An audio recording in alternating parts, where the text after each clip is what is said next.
Hello students. So in this lecture I am going to discuss a numerical based on Snell's law. So let's start this lecture.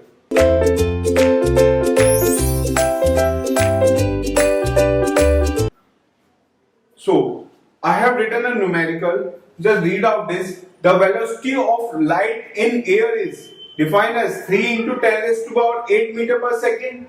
The question is asked, find the velocity and the wavelength of sodium light when it enters in a glass of refractive index 1.6. So we have to find the speed of a light in a glass, right? So we know that when a light moves from one medium to another medium, its velocity changes. So we have to calculate the velocity of light in glass. So initially it was in air. When it enters into a glass, the speed of light is decreased. Refractive index is given as 1.5. So we can calculate the speed of light in that medium. Because what is refractive index? So refractive index is defined as speed of light in air to speed of light in that medium. That is defined as the refractive index of that medium. Here the medium is given as glass, so the speed of light in air to the speed of light in glass. That is defined as the refractive index. So we know the refractive index, we know the speed of light in air. We can calculate the speed of light in glass. So speed of light in glass is speed of light in glass. That will be equal to speed of light in air. Speed of light in air 2 divided by refractive index of glass.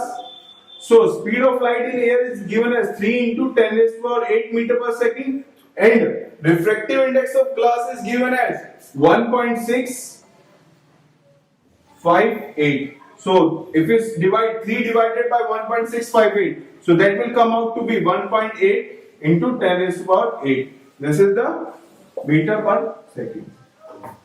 So this is the speed of light in glass. Next question is asked, what is the wavelength?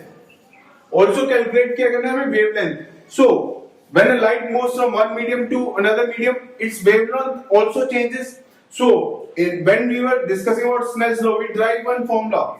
So refractive index mu1 by mu2 is equal to v2 by v1 and velocity is directly proportional to wavelength. So that was equal to lambda 2 by lambda 1. This is the refractive index of medium 1. This is the refractive index of medium 2. V2 is the velocity in a medium 2. V1 is the velocity in medium 1. Lambda 2 is the wavelength of a light in medium 2 divided by wavelength of light in medium 1. So what is asked? Initially light having a wavelength in air is 58993 angstrom. Now it moves into another medium, that is glass. So its refractive index changes. So now how to calculate? We will use this formula to calculate the wavelength of a light in glass. So mu1 by mu2, that is equal to lambda 2 by lambda 1. So what is medium 1? Air. So air has a refractive index of 1. What is medium 2? That is glass, having a refractive index 1.658. That is equal to lambda 2. We have to find out in a medium 2, that is glass. So wavelength in a glass to medium 1. Medium 1 is air. In air, the wavelength is given as 5893 angstrom. So we'll reflect a wavelength of a light in a glass, that is equal to 5893 divided by 1.658. So what is the unit? The unit is given as angstrom. So it will be either you write 10 raised to minus 10 or the angstrom. So if we divide this value, we will get the wavelength of light in glass, that will come out to be 3445 angstrom. So this is the wavelength of a sodium light in glass.